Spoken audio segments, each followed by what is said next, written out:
കൂട്ടുകാർക്കും പുതിയ വീഡിയോയിലോട്ട് സ്വാഗതം. കഴിഞ്ഞ ക്ലാസ്സിൽ നമ്മൾ 10th സ്റ്റാൻഡേർഡ് ഫിസിക്സിലെ ഫസ്റ്റ് ചാപ്റ്ററായ സൗണ്ട് വേവ്സ് എന്ന ചാപ്റ്ററാണ് ഡിസ്കസ് ചെയ്തുകൊണ്ടിരുന്നത്. ഇന്ന് നമ്മൾ പഠിക്കാൻ പോകുന്നത് സൗണ്ട് വേവ്സ് എന്ന ചാപ്റ്ററിൻ്റെ കണ്ടിന്യൂഷൻ തന്നെയാണ്. Page number 9. ഫിഗർ 1.3 ഒന്ന് ശ്രദ്ധിച്ചു നോക്കൂ. ഈ ഇൻസ്ട്രുമെൻറ്റിന് പറയുന്ന പേരാണ് സിമ്പിൾ പെൻഡുലം. സിമ്പിൾ പെൻഡുലത്തിൻ്റെ പീരീഡും ഫ്രീക്വൻസിയാണ് നമ്മൾ കണ്ടുപിടിക്കാൻ പോകുന്നത്. പെൻഡുലത്തിൻ്റെ ലെങ്ത്ത് 25 സെൻറ്റിമീറ്റർ, 60 സെൻറ്റിമീറ്റർ, 100 സെൻറ്റിമീറ്റർ ആയിരിക്കുമ്പോൾ 10 ഓസിലേഷന് എടുക്കുന്ന ടൈം നമ്മൾ കണ്ടുപിടിക്കാൻ പോവുകയാണ്. അപ്പോൾ ഈ എക്സ്പെരിമെൻറ്റ് ചെയ്യുമ്പോൾ 25 സെൻറ്റിമീറ്റർ ആണ് പെൻഡുലത്തിൻ്റെ ലെങ്ത്ത് എങ്കിൽ അപ്രോക്സിമേറ്റ്ലി 10 ഓസിലേഷൻ എടുക്കാവുന്ന ടൈം എന്ന് പറയുന്നത് 10 സെക്കൻഡ് ആണ്. സോ പീരീഡ് കണ്ടുപിടിക്കാനുള്ള ഇക്വേഷൻ നമുക്ക് ടേബിളിൽ തന്നെ തന്നിട്ടുണ്ട്. Capital T is equal to total time divided by number of oscillations. അപ്പോൾ ഇവിടെ ടോട്ടൽ ടൈം എന്ന് പറയുന്നത് 10 സെക്കൻഡാണ് നമുക്കറിയാം. പിന്നെ നമ്പർ ഓഫ് ഓസിലേഷൻസോ 10 ഓസിലേഷൻസ്. സോ എങ്ങനെയാണ് പീരീഡ് കണ്ടുപിടിക്കുക? Capital T is equal to 10 divided by 10. So എന്താണ് ആൻസർ വരുന്നത്? 1. അപ്പോൾ പീരീഡ് എന്ന് പറയുന്നത് 1 ആയിരിക്കും. അടുത്തത് പെൻഡുലത്തിൻ്റെ ലെങ്ത്ത് 60 സെൻറ്റിമീറ്റർ ആണെങ്കിൽ 10 ഓസിലേഷൻ എടുക്കുന്ന സമയം എന്ന് പറയുന്നത് 15.5 സെക്കൻഡ് ആയിരിക്കും.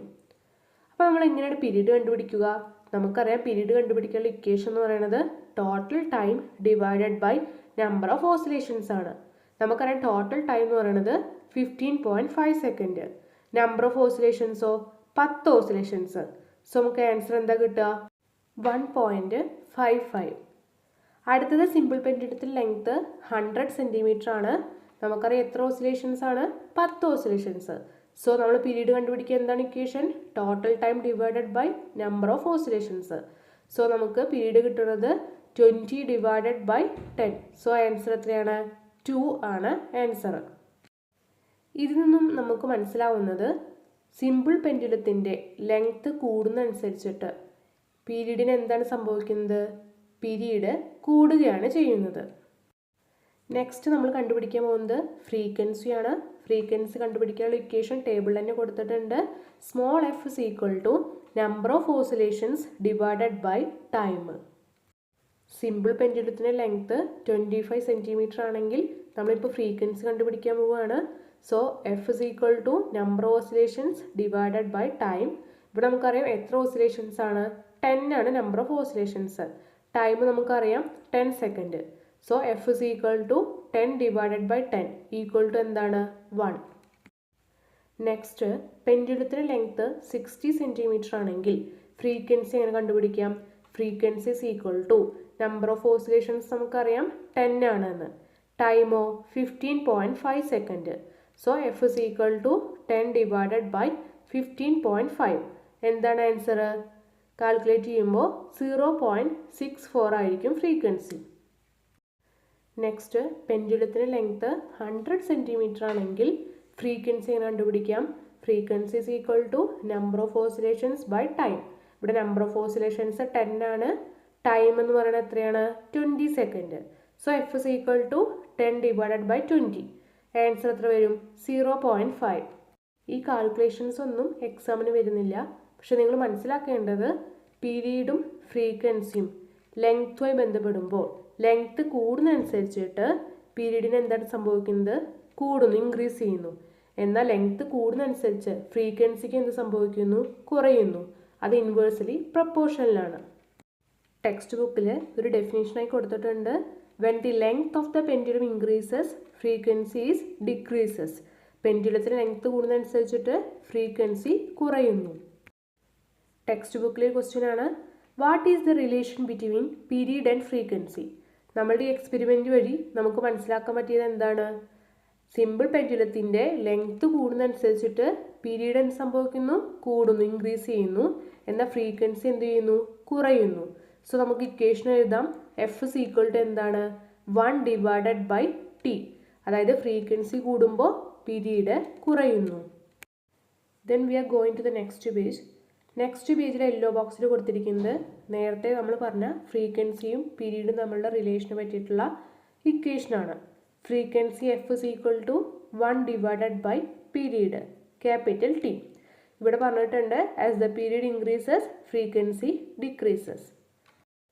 അടുത്തതായി നമ്മൾ പഠിക്കാൻ പോകുന്നത് ട്യൂണിംഗ് ഫോർക്കിനെ കുറിച്ചാണ്.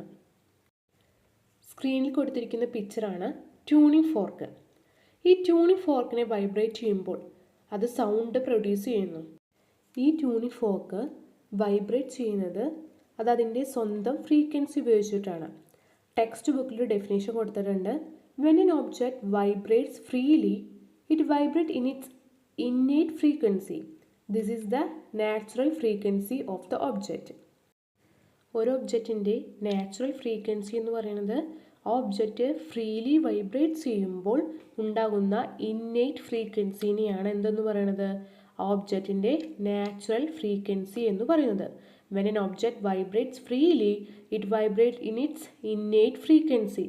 This is the natural frequency of the object. Next text ബുക്കിൽ കൊടുത്തിരിക്കുന്ന ഒരു ഇമ്പോർട്ടൻ്റ് നോട്ടാണ് factors that influence the natural frequency of an object. ഒരു ഒബ്ജക്റ്റിൻ്റെ നാച്ചുറൽ ഫ്രീക്വൻസിനെ ഡിപ്പെൻഡ് ചെയ്യുന്ന ഫാക്ടേഴ്സ് ഏതൊക്കെയാണ് എന്നാണ്. First one length of the object, ഒബ്ജക്റ്റിൻ്റെ നീളം. Second one size of the object, ഒബ്ജക്റ്റിൻ്റെ സൈസ്. തേർഡ് വൺ ആണ് elasticity. Then fourth one nature of the material. ഈ ഫാക്ടേഴ്സൊക്കെയാണ് നാച്ചുറൽ ഫ്രീക്വൻസിനെ ഡിപ്പെൻഡ് ചെയ്യുന്ന ഫാക്ടേഴ്സ്. ഇന്നത്തെ വീഡിയോ എല്ലാ കൂട്ടുകാർക്കും മനസ്സിലായി എന്ന് വിചാരിക്കുന്നു. ഇന്ന് നമ്മൾ ആദ്യം പഠിച്ചത് സിമ്പിൾ പെൻഡുലത്തെക്കുറിച്ചാണ്. ഈ സിമ്പിൾ പെൻഡുലത്തിൻ്റെ പീരീഡും ഫ്രീക്വൻസിയും നമ്മൾ കാൽക്കുലേറ്റ് ചെയ്യാൻ പഠിച്ചു. അതുപോലെ തന്നെ അത് റിലേറ്റ് ചെയ്തിട്ടുള്ള ഇക്വേഷനും പഠിച്ചു. ഫ്രീക്വൻസി എഫ് എന്ന് പറയുന്നത് 1 ഡിവൈഡഡ് ബൈ ടി ആണ്. അതായത് ഫ്രീക്വൻസിയും പീരീഡും എന്താണ്, ഇൻവേഴ്സലി പ്രപ്പോർഷണൽ ആണെന്ന് പഠിച്ചു.